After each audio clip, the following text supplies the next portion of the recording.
اور میں یہاں پر یہ بھی کہنا چاہوں گا کہ کوئی اچنبے کی بات نہیں کسی دوسرے شخص پر جب آپ یقین کرتے ہیں، کیونکہ یہاں پر واضح طور پر لکھا ہے کہ جو روٹی کھاتے تھے تیرے نیچے جال بچھایا، اسی نے تجھے دھوکا دیا جیسے تو خود دھوکے باز ہے۔ تو نے اپنے جڑواں بھائی کو دھوکا دیا، سو اب حیران نہ ہو، جس پر تو نے بھروسہ کیا اسی نے تجھے دھوکا دیا، کیونکہ آدمی جو کچھ جی بوتا ہے وہی کاٹے گا۔ اور جیسا کہ آپ نے کہا، یہ جاننا بہت ضروری ہے کہ خدا ہی ہے جو انسان کے دل پر اختیار رکھتا ہے۔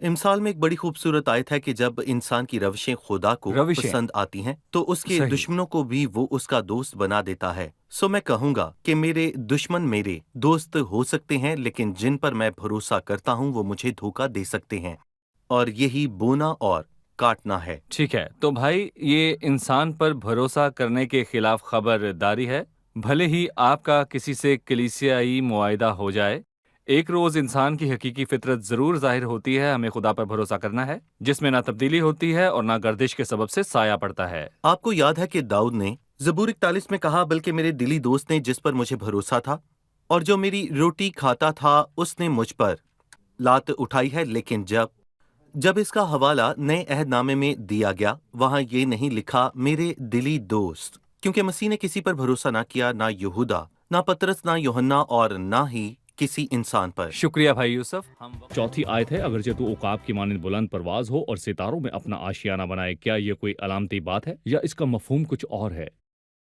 جی بھائی، در حقیقت یہ ایک علامت کی بات ہے، اور ہم جانتے ہیں کہ عقاب کلام مقدس میں قوت کا عکس ہے، لیکن خدا ان کا انتظار کرنے والے اثر نو زور حاصل کریں گے، وہ پروں سے اڑیں گے، اور غرور کا بھی، کیونکہ عقاب قدیم دیوتاؤں کی علامت ہے، اور ایسی مثالیں بائبل مقدس میں استعمال کی گئی ہیں۔ خدا کہتا ہے جیسے عقاب اپنے گھونسلے کو ہلاتا ہے، ویسے ہی میں نے اپنے پروں کو پھیلایا اور ان کو اپنے بازوؤں پر اٹھا لیا۔ سو عقاب یہ عکس پیش کرتا ہے کہ ادوم اپنے آپ میں اعلیٰ ہے۔ یہاں وہ صرف یہی نہیں کہتا کہ اگرچہ تو عقاب کی مانند بلند پرواز ہو اور ستاروں میں اپنا آشیانہ بنائے۔ صحیح، اور اس سے ہمیں مغرور اول شیطان یاد آتا ہے، جس نے کہا کہ میں اپنے تخت کو خدا کے ستاروں سے بھی اونچا کروں گا۔ اور ایک آیت ایوب کی کتاب میں بھی ہے، جو کہ اس کے دوست سفر نامتی نے ایوب کے 20ویں باب میں کہی، جی کیا تو نہیں جانتا کہ شریروں کی فتح چند روز کی ہے اور بے دینوں کی خوشی دم بھر کی ہے؟ جی اس کا خواہ جاہو جلال آسمان تک ہو جائے اور اس کا سر بادلوں تک پہنچے تو بھی وہ اپنے ہی فضلے کی طرح ہمیشہ کے لیے فنا ہو جائے گا۔ جنہوں نے اسے دیکھا وہ کہیں گے وہ کہاں گیا؟ وہ خواب کی طرح اڑ جائے گا اور پھر نہ ملے گا، بلکہ وہ رات کی رویا کی طرح دور کر دیا جائے گا۔ جس آنکھ نے اسے دیکھا وہ اسے پھر نہ دیکھے گی، اور نہ اس کا مکان پھر اسے کبھی دیکھے گا۔ بھائی یوسف، غرور اور مغرور لوگوں کا یہ مدرسہ 6000 برس سے قائم ہے، لیکن بتائیے کہ اسے قائم کس نے کیا؟ سب سے پہلے مغرور ہستی شیطان ہے، جس کا آپ نے ذکر کیا۔ جی، بہت سے لوگوں نے اسی مدرسے میں داخلہ لیا، کچھ مشہور بھی ہو گئے۔ کیا کچھ آپ ایسے نام بتا سکتے ہیں جو اسی مدرسے سے فارغ التحصیل ہوئے؟ ان کی زندگیاں کیسی تھیں؟ خدا نے کس طرح ان کے غرور کو تباہ کرنے کے لیے مداخلت کی؟ آپ نے ذکر کیا کہ اول مغرور شیطان ہے، اور پھر ہم یسایہ کے 14ویں باب میں یہ واضح طور پر پڑھتے ہیں، اے صبح کے روشن ستارے، تو کیوں کر آسمان سے گر پڑا؟ آئے قوموں کو پست کرنے والے، تو کیوں کر زمین پر پٹکا گیا؟ تو اپنے دل میں کہتا تھا کہ میں آسمان پر چڑھ جاؤں گا۔ وہ شیطان کی بابت کہتا ہے، میں اپنے تخت کو خدا کے ستاروں سے بھی اونچا کروں گا، اور میں شمالی اطراف میں جماعت کے پہاڑوں پر بیٹھوں گا، میں بادلوں سے بھی اوپر چڑھ جاؤں گا، میں خدا تعالیٰ کی مانند ہوں گا۔ اور ہم جانتے ہیں کہ آدم اسی گناہ کے سبب گرا۔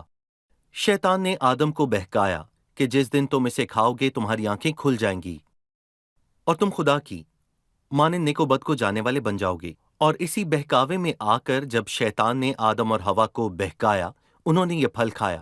خدا کی مانند بننے کی چاہ میں آدم نے وہ پھل کھا لیا، اور اس کی آنکھیں کھل گئیں اور اس نے جانا کہ وہ ننگا ہے۔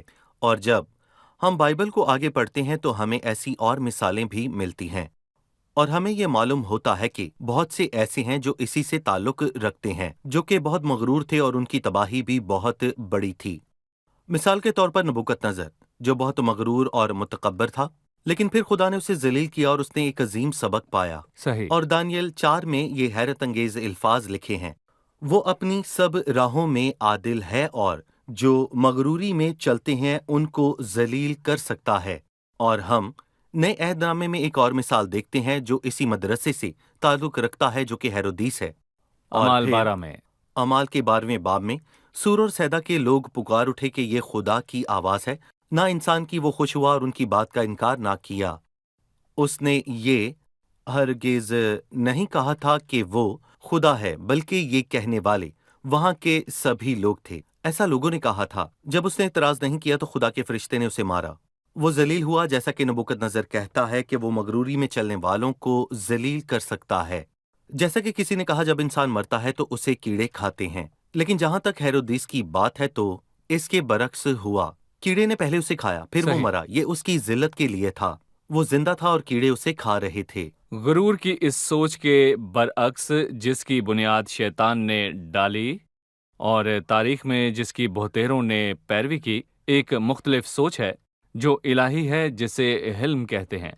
بھائی، آپ ہمیں اس سوچ کے حوالے سے کچھ بتائیے جو اس کلام میں واضح دکھائی دیتی ہے، جو مجسم ہو کر ہمارے درمیان رہا۔ صرف فلپیوں 2 کا حوالہ کافی ہے جس میں واضح طور پر لکھا ہے، ویسا ہی مزاج رکھو جیسا مسیح یسوع کا تھا۔ اس نے اگرچہ خدا کی صورت پر تھا، خدا کے برابر ہونے کو قبضہ میں رکھنے کی چیز سمجھا، بلکہ اپنے آپ کو خالی کر دیا اور خادم کی صورت اختیار کی اور انسانوں کے مشابہ ہو گیا اور انسانی شکل میں ظاہر ہو کر اپنے آپ کو پست کر دیا، اور یہاں تک فرما بردار رہا کہ موت، بلکہ صلیبی موت گوارا کی۔ اور پھر اس نے کہا، مجھ سے سیکھو کیونکہ میں حلیم اور دل کا فروتن ہوں، تو تمہاری جانیں آرام پائیں گی، اور یہ سچ ہے۔ مقدسین نے یہ کہا ہے کہ جس گناہ نے انسان کو شکست دی وہ گناہ دراصل مغروری تھا، اور پھر آخری گناہ جس پر غلبہ پایا گیا وہ غرور تھا، اور خداوند ہماری مدد فرمائے کہ ہم اس پر غالب آئیں۔ میں تصور کر سکتا ہوں کہ مسیح، جس کا نام مبارک ہے، وہ شاگردوں کے پاؤں میں بیٹھا ہوا ہے۔ کیا بات ہے! وہ سب چیزوں کو اپنی سارا قدرت کے جلال کلام خدا سے ہی کا سنبھالتا ہے۔ جی ہاں، سب چیزوں کو وہ اپنی قدرت کے کلام کے وسیلے سے سنبھالتا ہے۔ ہم یہ کہنے کی جرت کر سکتے ہیں کہ وہ مجسم کلام اپنے شاگردوں کے پاؤں پکڑے بیٹھا ہے۔ یہ کس قسم کی حلیمیت ہے بھائی! وہ نہ صرف چیزوں کو اپنی قدرت کے کلام سے سنبھالنے والا ہے، بلکہ یوحنا کے 13ویں باب میں یہ بتایا گیا ہے کہ یسوع نے یہ جان کر کہ باپ نے سب چیزیں میرے ہاتھ میں کر دی ہیں، میرے ہاتھ میں کر دی ہیں، وہ آگے بڑھا کہ ان کے پاؤں دھوئے، اور یہ مسیح ہے جس سے ہمیں محبت ہے۔ ہمیں اس سے محبت رکھنے اور اس کی عبادت کرنے کا حق ہے، کیونکہ وہ زندہ خدا ہے جو جسم میں ظاہر ہوا۔ مسیح کی سوچ اور برتاؤ یہ ہے جو شیطان کی سوچ سے بالکل مختلف ہے، اور جو مسیح کی پیروی کرتا ہے اور دل سے اسے منجی اور خدا تسلیم کرتا ہے تو اس کے اندر یہ صفات پیدا ہو جاتی ہیں۔ خدا آپ کو برکت دے۔ ہم پروگرام کے اختتام پر ہیں۔ آمین۔ آپ سبھی کا بہت شکریہ۔ عزیز ناظرین، شروعات میں ہم نے ادوم کی تاریخ کے آغاز پر بات چیت کی، اور ہم نے اس میں جانا کہ یہ لوگ غرور اور ظلم اور ناپاکی سے بھرے تھے۔ ان کی خدا کے لوگوں کے ساتھ ظلم کرنے کی تاریخ رہی ہے۔ وہ متکبر تھے اور انہیں لگا کہ چونکہ وہ چٹانوں کی شگافوں میں رہتے ہیں وہ ناقابل شکست ہیں، لیکن خدا کو کبھی شکست نہیں دی جا سکتی۔ وہ مغروروں کو نیچے اتار سکتا ہے، بھلے ہی وہ اپنا گھر ستاروں میں بنا لیں۔ ہلاکت سے پہلے تکبر ہے۔ تاریخ بتاتی ہے کہ ایسا کوئی مغرور نہیں جسے نیچے نہ اتارا گیا ہو۔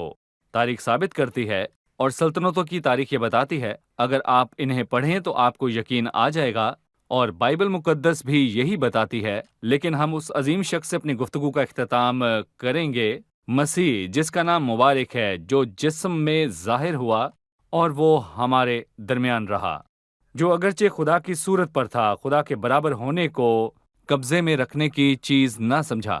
ہمارے درمیان آنے والا سب سے عظیم شخص یعنی کلام جو مجسم ہوا۔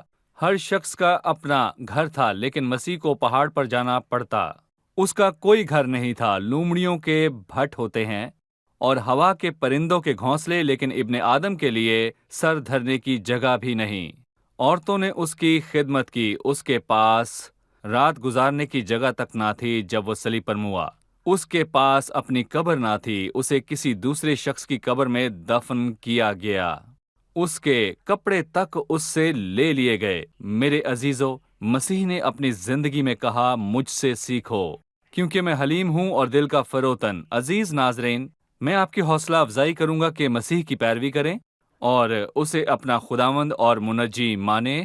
اگر مسیح روح القدس کے وسیلے سے آپ میں بستا ہے تو یقیناً مسیح کی صفات آپ میں پھوٹ نکلیں گی اور آپ غیر ارادتاً لوگوں سے ملنے لگیں گے۔ آپ حلیم ہوں گے اور ایک خادم کا سا مزاج رکھیں گے۔ آپ حیوان کی مانند بالکل بھی ظالم نہ ہوں گے۔ آپ برے کی مانند حلیم ہوں گے کیونکہ مسیح نے کہا مجھ سے سیکھو کیونکہ میں حلیم ہوں اور دل کا فروتن۔ آنے والی قسط میں آپ سے پھر ملاقات ہوگی۔ خداوند آپ کے ساتھ ہو۔ تیرا کلام رہے گا قائم، پہاڑ جب نہ رہے خدایا، تیرے منہ کی ایک بات بھی ٹلے گی نہ، چاہے کچھ بھی ہو۔